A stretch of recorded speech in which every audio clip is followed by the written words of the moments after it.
ప్రేక్షకులందరికీ నమస్కారం. ప్రస్తుతం మన స్టూడియోలో ప్రముఖ తంత్ర జ్యోతిష్యులు, జ్యోతిషరత్న, జ్యోతిష సామ్రాట్ చింతా రుక్మాన్ గదరావు గారు మనతో ఉన్నారు. గురువుగారితో మాట్లాడేద్దాం. నమస్కారం గురుగారు. మాతృదేవోభవ, పితృదేవోభవ, ఆచార్య దేవోభవ. గురుగారు, జూన్ మాసంలో తులారాశి వారి పరిస్థితి ఏ విధంగా ఉండబోతుంది? అన్ని రకాలుగా, అన్ని విధాలుగా వీళ్ళకి ఎలాంటి ఫలితాలు ఉండబోతున్నాయి? ఎలాంటి జాగ్రత్తలు, పరిహారాలు వీళ్ళు పాటించాలి గురుగారు? ఈ తులారాశి వాళ్ళ గురించి మాట్లాడుకోవాలంటే స్థిరత్వం చాలా తక్కువ వీళ్ళకు. తుల అంటేనే ఒక త్రాసు ఒకటి కిందికి ఒకటి పైకి ఆడుతున్నట్టుంది. అంటే చాలా తక్కువ స్థిరత్వం వీళ్ళకి సహజ స్వభావం చెప్తున్నాను. అదేవిధంగా ఈ తులారాశి వాళ్ళకు తుల లగ్నం కానీ తులరాశి కానీ తుల లగ్నంలో పుడితే వైవాహిక జీవితంలో ఖచ్చితంగా ఒడిదుడుకులు వచ్చేస్తాయి. రెండవ పెళ్లికి దారితీసే ఎక్కువ జాతకాలు, లేదా రెండు పెళ్లిళ్ళు చేసుకునే జాతకాలు ఎక్కువగా తులా లగ్నము అని చెప్పచ్చు. ఈ తులారాశి వాళ్ళు వాచి కట్టకపోవడం మంచిది. ఎందుకంటే ఈ రాశికి బాధకాధిపతి రవి. ఈ రవిగ్రహము అంటేనే వాచ్, గడియారము. వీళ్ళకి ఎన్నో వాచ్లు మారిపోతూనే ఉంటాయి. అవి వెనక్కి తిరుగుతాయి, ముందుకు తిరుగుతాయి, ఆగిపోతాయి, తెగిపోతాయి, దారిపోతాయి, ఏదో జరుగుతూ ఉంటుంది. అంటే వీళ్ళు టైం కలిసి రావాలంటే వీళ్ళు వాచ్ కట్టకూడదు. లేదు, వాచ్ కట్టుకుని కలిసి రావాలంటే వీళ్ళ వ్యక్తిగత జాతకం చూసుకుని కరణదేవత ఎవరో కనుక్కొని కరణదేవత పాదాల దగ్గర కూడా పూజ చేసి తర్వాత కట్టుకోవచ్చు. లేదంటే వీళ్ళకి టైం కలిసి రావాలంటే ఒక గోడ గడియారాన్ని తీసి శివాలయంలో కానుక ఇవ్వచ్చు. అప్పటి నుంచి వీళ్ళకి టైం కలిసి వస్తుంది. అప్పుడు వీళ్ళకి బ్యాలెన్స్ కుదురుతుంది.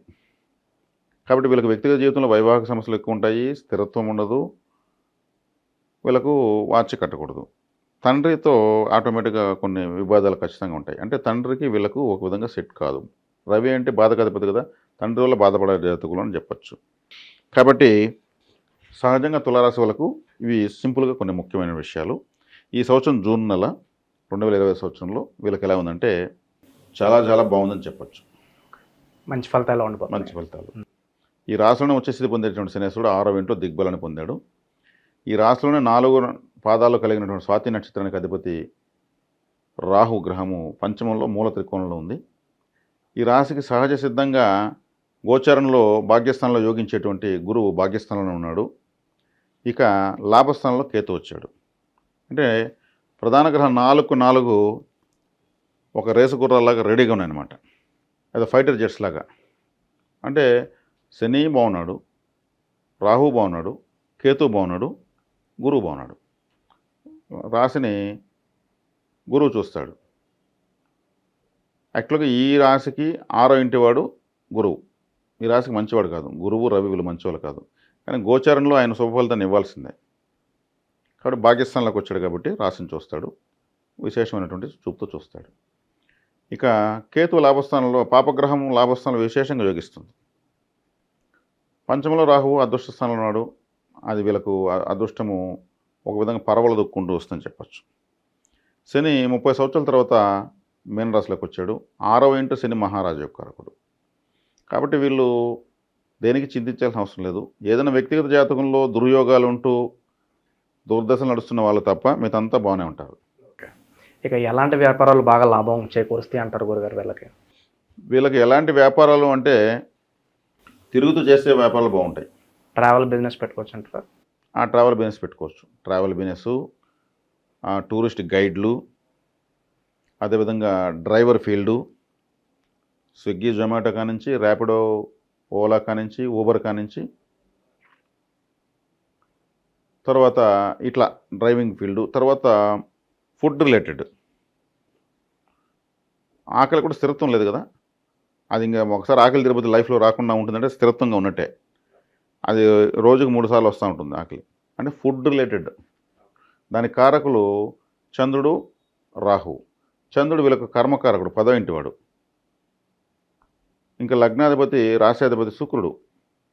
శుక్రుడు కూడా వీళ్ళకి కళలకు సంబంధించిన గ్రహం కాబట్టి ఫ్యాన్సీ స్టోరు, అంటే స్త్రీలకు సంబంధించిన అన్ని రకాల కేటగిరీస్ వీళ్ళు బిజినెస్ చేసుకోవచ్చు. ఓకే. 1 గ్రామ్ గోల్డ్ కావచ్చు, గోల్డ్ షాప్ కావచ్చు, బట్టర్ షాప్ కావచ్చు, వంట పాత్రలు కావచ్చు, బ్యూటీ పార్లర్ కావచ్చు, ఫ్యాషన్ డిజైనర్స్ కావచ్చు, లేడీ టైలర్ కావచ్చు, మేకప్ మ్యాన్ కావచ్చు. అంతా స్త్రీలకు సంబంధించినటువంటి కేటగిరీస్ ఇవంతా. ఫుడ్ రిలేటెడ్, లేడీస్ రిలేటెడ్, ఇంకా డ్రైవింగ్ ఫీల్డు, టూరిజం డిపార్ట్మెంటు ఇవన్నీ కూడా చేసుకోవచ్చు వీళ్ళు. అవి స్థిరంగా ఉండవు కాబట్టి, కానీ స్థిరంగా లేకపోతే వాటిలో ఆదాయం వస్తుంది కాబట్టి. ఇక దీర్ఘకాలికంగా వీళ్ళు పడుతున్న ఆరోగ్య సమస్యలు కావచ్చు, వైవాహిక జీవితంలో సమస్యలు కావచ్చు, కొన్ని పనులు ప్రారంభించి అవి ముందుకు కదలకోకుండా బాధపడుతూ ఉంటారు. ఇవన్నీ కూడా సాల్వ్ అయ్యే పరిష్కారం కనిపిస్తుంది. వీళ్ళకి ఇది అవుతుంది, ఇది కాదనేది ఏమి లేదండి. ధనం మూలం ఇదం జగత్. డబ్బు ఉంటే ఎవరైనా మతిస్తారు. డబ్బు లేకపోతే భార్య లేదు, పిల్లలు లేదు, తల్లి లేదు, తండ్రి లేదు. సమాజం అంత ఘోరంగా తయారైంది. వీళ్ళకి ఇప్పుడు డబ్బులు బాగా ఫ్లోటింగ్ ఉంది. అలా లేని వాళ్ళు ఎవరైనా ఉంటే వాళ్ళ వ్యక్తిగత జాతకంలో ఉన్నటువంటి ఇబ్బంది తప్పితే ఇంకోటి ఏది కాదు. ఇప్పుడు వచ్చినటువంటి ఈ ఫ్లోటింగ్ని కాపాడుకునే బాధ్యత కూడా వీళ్ళకే ఉంది. సో ఇలాంటి పరిస్థితులు ఇంకెంతకాలం కొనసాగించే అవకాశం ఉందంటారు? శనిగ్రహం చక్కగా 2.5 సంవత్సరాల పాటు బలంగా ఉంది. అదేవిధంగా మేషంలోకి వచ్చినా కూడా శని బలంగా ఉంటుంది. శనేశ్వరుడు మేషంలోకి వచ్చి నీచ పొందుతాడు. అయినా కానీ శని వీళ్ళకు యోగకారకుడే కాబట్టి వీళ్ళకు ఇంకా కంటిన్యూగా బాగున్నట్లే, ఇబ్బంది లేదు. ఒక 3, 4, 5 సంవత్సరాలు కూడా బాగానే ఉన్నట్లే. ఎందుకంటే ఏదో ఒక గ్రహం మళ్ళీ ఆర్డర్లోకి వచ్చేస్తూ ఉంది రాబోయే రోజుల్లో కూడా ఆలోచిస్తే. కాబట్టి గ్రహాలు ప్రతి 6 నెలలకు సంవత్సరానికి ఒకసారి సమన్వయం అవుతూ వీళ్ళకి అనుకూలంగా మారే పొజిషన్లోకి ఒకటి కాకపోయినా ఒకటి బాగుండాలంటూ ఉంటారు కదా, అలాంటి క్యాలిక్యులేషన్ వస్తూ ఉంది ఎక్కువ కాలం. వీళ్ళు హోప్స్ పెట్టుకోవచ్చు. చాలా వరకు మంచి ఫలితాలు ఉన్నప్పటికీ ఏ విషయాల్లో బాగా జాగ్రత్తగా ఉండాలంటారు గురుగారు? ఎందుకంటే అన్నీ మంచి, ఏదో ఒక మైనస్ ఉంటుంది కదా ఖచ్చితంగా. ఆరోగ్యపరంగా వీళ్ళకు అసిడిటీ, గ్యాస్ట్రిక్ ప్రాబ్లము, అజీర్ణము, అదేవిధంగా వేడి చేయడము కడుపులో, వెన్ను నొప్పి రావడము, ఇటువంటివి ఖచ్చితంగా ఉంటాయి.